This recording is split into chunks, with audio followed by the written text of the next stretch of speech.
If you are new to this whole healthy lifestyle business, healthy eating, maybe you have a chronic illness that you are tired of popping pills, tired of going to the doctor, spending all your money and not actually getting healed, this video is for you. I'm going to start at the very beginning. So this is going to be beginner friendly, 5 things that you can do starting today to help limit and decrease the amount of pills and medication that you're taking, and help you just be healthier in general. I think all of us have this desire to feel better in our bodies, and this is the great place to start. My name is Joel, and I am a nurse and a naturopath, so I have a unique perspective on how to be healthy, both from a medical perspective and a natural healing perspective. So I'm glad that you're here. I'm glad that we are going to have this conversation. I'm going to fire these 5 things away as quickly as possible. But number 1 is double your water intake. Now, I know that oftentimes, when you go to the doctor, they tell you don't drink water, or they say cut your water intake to almost nothing because primarily you are not exercising enough. And instead of trying to get you to exercise, they just say don't drink water. Because when you exercise, you move that fluid into the right places. It's not settling in your legs. It's not building up around your heart or your lungs. And that's the main thing that doctors are concerned with. And so you have to take extra precautions to drink more water, because water is the fuel or the oil or whatever you want to call it for the engine that is your body. And so walking at least 20 minutes a day, an hour is your goal, but at least 20 minutes a day is going to move that fluid into the right places in your body.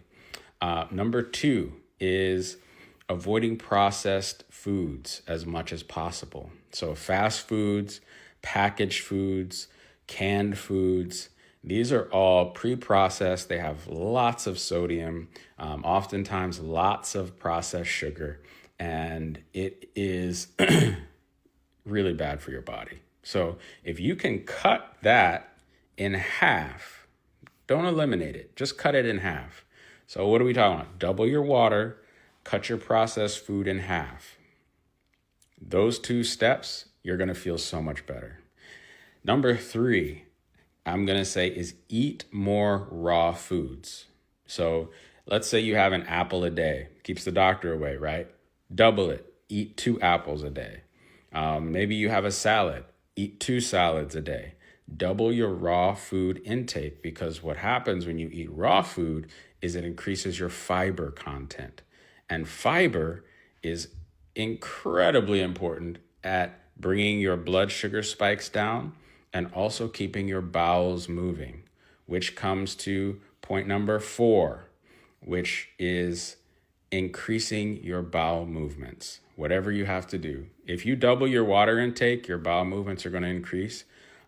If you increase your raw food, your bowel movements are increased, but you need to be intentional about at least trying to have 2 bowel movements a day. Even if you have to just go sit down, nothing happens, leave, that's fine. But practice going and having 2 bowel movements a day. That's still not ideal, especially if you're eating 3 meals a day. So every meal should be associated with a bowel movement. In fact, one of my mentors actually says, don't eat a meal until you have a bowel movement. That's a pretty good rule to follow if you can. Point number 5 is probably one of the harder things to do, but if you want to lose weight and if you want to lower your blood sugar especially, you want to do this step, and that is skip your 3rd meal. Intermittent fasting is really complicated right now, trends and stuff and all the different ways to intermittent fast. Some of them are really difficult. Some of them are not effective at all. But the most effective and the easiest way to intermittent fast is to skip supper.